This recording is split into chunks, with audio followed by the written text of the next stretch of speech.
on to our next video, and we're going to be today talking about the Triarch Stalker. Now, as voted in by you guys, we had a 37% of the votes from 1,000 votes for the Triarch Stalker.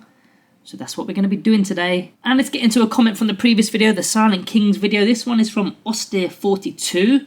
Very interesting comment. One thing to note with Territorial Obsession, which is the stratagem to add 3 OC to a vehicle unit, it says models in the unit get the increased OC. So wouldn't it mean each minute also gains 3 OC? And you know what? I was looking at it and looking at it and looking at it, and you may be onto something, which is something I completely missed. I mean, I don't think that's what they intended. So I think you are correct there, which would, rules as written, add 9 OC. Crazy. Crazy. Correct me if I'm wrong, guys, because I'm not really sure.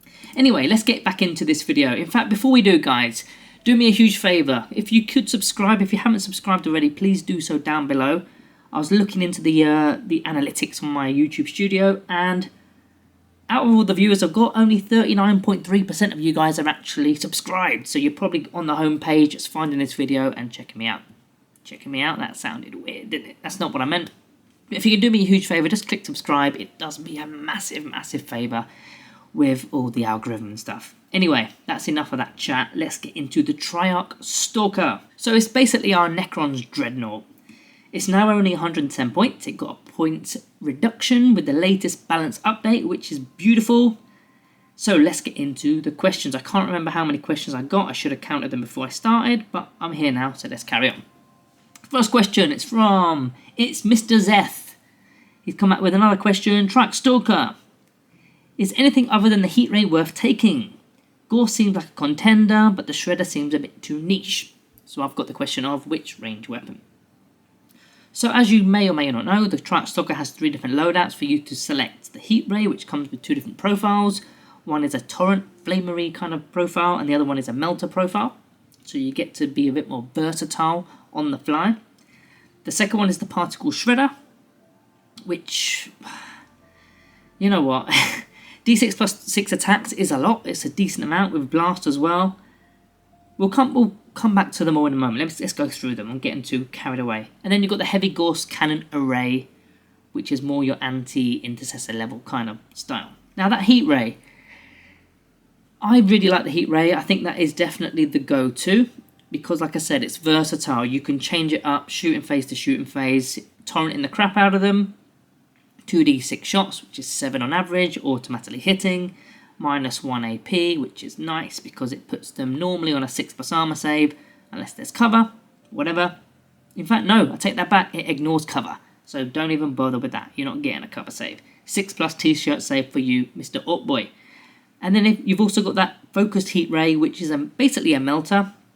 Strength 9, it's 2 shots, but you could potentially have d6 plus 4 damage.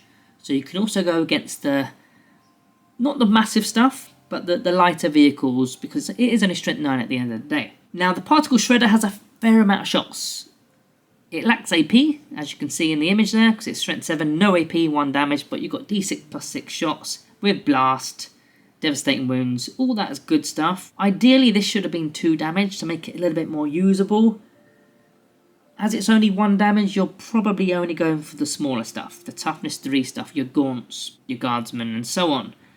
Which makes the strength 7 kind of pointless. Strength 6 would do the exact same job, because you're still winning on 2s. And also, going back to those guardsmen, guardians, and termagants and stuff, there's not many horde-type armies at the moment, or horde-type competitive units anyway. Everything seems to be going the other way. So I don't think the particle shredder is, well, it's like Mr. Zeph said, it's a bit niche. Then the heavy Gauss array, it's an okay option, to be honest. It's got the best range of 24 inches, and against those regular intercessor marine type bodies, you're wounding on 2s and you're just removing models once you get past their armor save. But it's -2 AP, so it gives them a 5+ armor, which is pretty, it's pretty good. And it's got lethal hits on the side. But I can't see past the heat ray. I can't see past it. I mean, you're not going to do much against toughness 10 and beyond because you're wounding on 5s.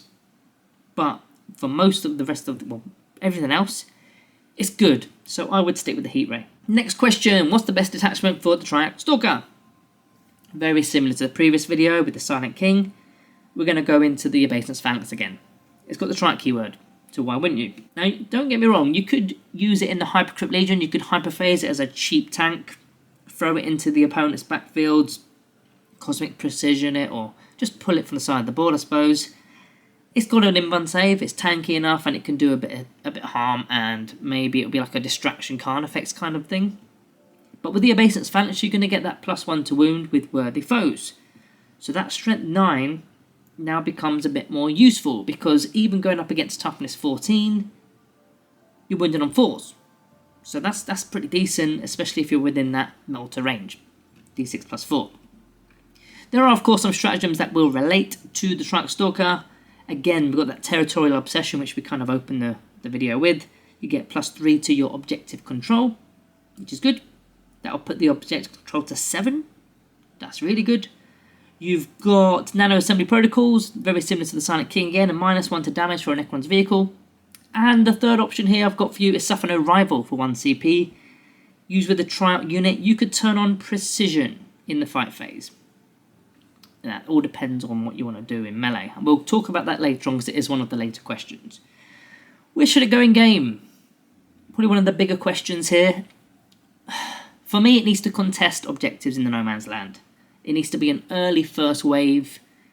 Doesn't have to be too aggressive. It doesn't need to go into your opponent's deployment zone unless you just want to get onto the objective and cause a nuisance. But really, it's your first wave. It's got scout 8 inches, don't forget. So before the battle even begins, you're moving 8 inches. And then the thing's pretty quick in itself. I mean, it moves, I'm just going to double check, 8 inches of movement anyway. So by the end of your first movement phase, you would have gone 16 inches, providing that you've not advanced. Now, the second reason is it's fairly resilient. I say fairly resilient. For its points cost, it's fairly resilient. Toughness 8, 12 wounds, and a 4+ invulnerable save alongside reanimation protocols. I think that's a fairly resilient model for the points cost that it is. It's also going to be a bit of a nuisance to your opponent in both the shooting phase as well as the fight phase. And then inevitably it will get destroyed. But it's going to be, like I said, a distraction card effect. Your opponent now has to deal with it. It's going to be on an objective. It's got OC 4.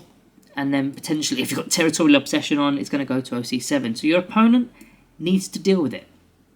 Because not only is it shooting their models, but it's also now gaining primary objectives. What this also does is it keeps your more expensive units a bit less targeted. Because now that they're now focusing on the Triarch Stalkers, or Stalker, depending on how many you've got, and they're forced to deal with it, your Catan can make their way up the board, your Canoptic Wraiths can make their way up the board, your Doomsday Arcs may not get touched for a turn or two, and so on. So your more lucrative options and units are not being as touched. That's not the right phrase, is it? They're not being as touched. That sounds like some sort of molestering thing going off. They're just not being damaged as often. So it's going to buy them time to get up the board or get within range and do what they want to do.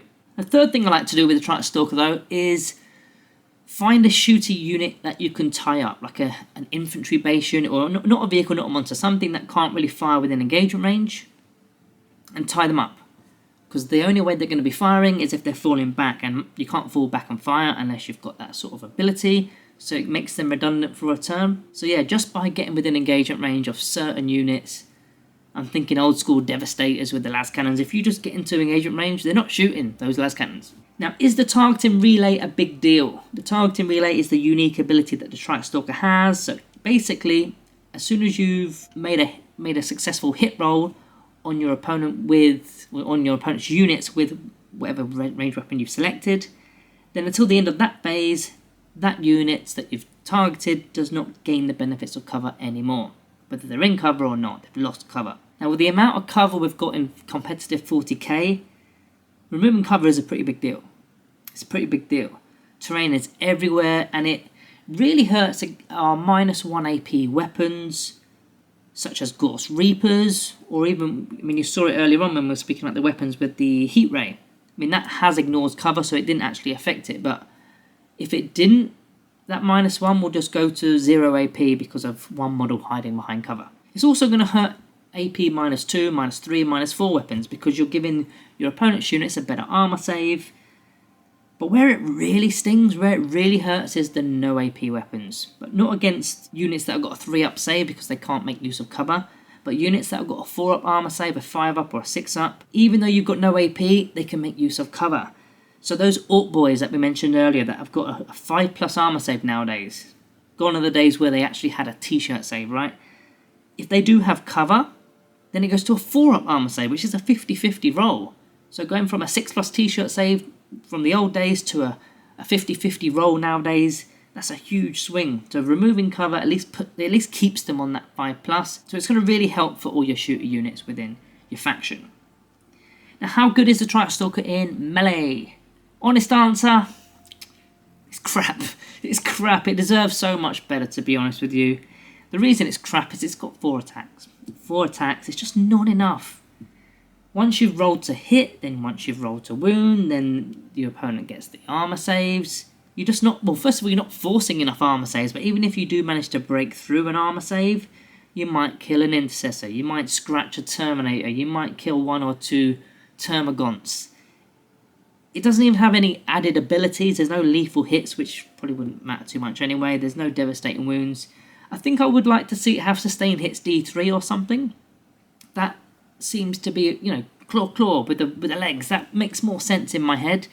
I understand why it's not got so many attacks because, as an actual model or as a vehicle, you can only get so many swings with these Triarch Stalker legs. But sustained hits D3 I think makes sense in my head. What do you guys think? So yeah, in melee, it's crap. It's strength 7 -1, 3 damage. The damage looks really cool, but it's the amount of attacks that lets it down. Now, can we synergize it with other units?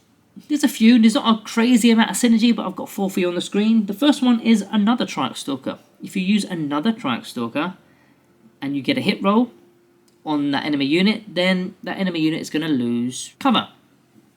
So if you're using that Gorse, what's it called again? The Gorse, Heavy Gorse Cannon Array, then the -2 AP will be -2 AP. And the same with the Particle Shredder. You don't want to give them an additional bit of cover, so it will stay as, no AP but no cover. The second option I've got here is Canoptic Spiders. They give vehicles the Feel No Pain save of a 6+, which is handy. Potentially a 5+ against psychic attacks and mortal wounds. Handy, that's good. The Silent King, who we spoke about in the last video, you could use the rerolls of hits of 1 and wound rolls of a 1. Now that's not going to work so much with the torrent version of the Heat Ray, because you're already automatically hitting. But all the other weapons, all the Heat Ray melter profile, the focused melter profile, yeah, you're going to be able to reroll stuff there. And the Canoptic Reanimator, of course, which synergizes with virtually everything to have an additional D3 in your reanimation protocols. Final question, just to throw this one in there. Triarch Stalker is a walker. What does it mean? Not a lot, to be honest with you. I did a little bit of research. I thought there was something to do with terrain, but it's more to do with walkers that are on bases. The Triarch Stalker doesn't have a base, so it doesn't interact with a lot of that stuff. The only interaction I can really find is heroic intervention. Normally you can only heroically intervene with a vehicle if it is a walker. Everything that's not a vehicle can use it, but for some reason vehicles can't unless they're a walker. So the fact that it is a walker means you could use heroic intervention if you wanted to, which I think is okay. I think it's cool. You've obviously got to be within 6 inches to do so. But yeah, that's the only real relevance the walker keyword has, I think. Let me know if I've missed something there, because I'm sure there was something else. I just can't seem to find it. There's so many PDFs nowadays. But yeah, guys, that's the end of this video.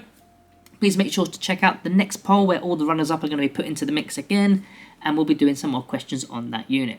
Also, subscribe on your exits, and I'll see you in the next one.